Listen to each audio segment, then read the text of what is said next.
To talk more about him, we're joined by Frederick Logoval, professor of international studies at Cornell University and this year's Pulitzer Prize-winning author of Embers of War, The Fall of an Empire and the Making of America's Vietnam.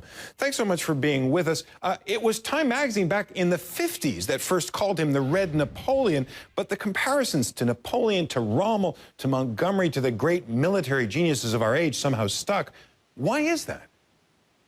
Well, I think the main reason is really quite simple, and it is, as you suggested in your segment, that he defeated not one, but two Western powers, first France and the United States, both of which were militarily superior to him, that he had limited means at his disposal, and yet proved successful in defeating both of them. One of them, the United States, was, of course, the greatest military power the world had ever seen, and yet Giap and his forces prevailed. I think that's the main reason why he is in such lofty company. But that doesn't really entirely answer the question, because there was a kind of bloody-minded determination, a callous disregard for the cost of the war on the Vietnamese side. What they lost, 2.5 million men.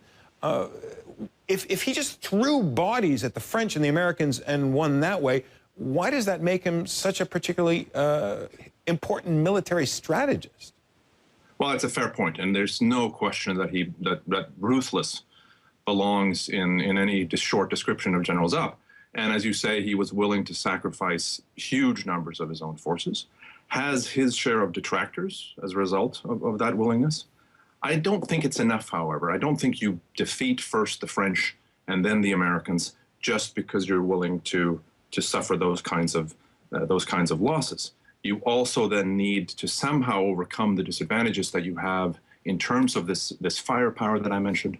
He grasped from an early point, I think, that this was ultimately a war for the people, that terrain would only matter so much. What you needed was the support of the mass of the peasantry, and you needed, as I suggested earlier, to overcome those disadvantages that the French and then the Americans had, and he succeeded in doing so. So it's not enough to talk about, I think, his ruthlessness, even though it's there. Now, there's also a suggestion, and I don't know how much of it is people writing history after the fact, knowing more than others did at the time, that he understood public opinion. You say he had the support of his own peasant soldiers, but he seemed to understand how to undermine the support of the French public and the American public for their leaders' war efforts. Yeah, I think it's a key point. And by the way, he was not alone in this. Ho Chi Minh understood this. A lot of the leaders of the revolution understood that if they could figure out French public opinion and later American public opinion, it would be critical. And they were assiduous readers of the French press, the American press. I think they did have their finger on that public opinion pulse.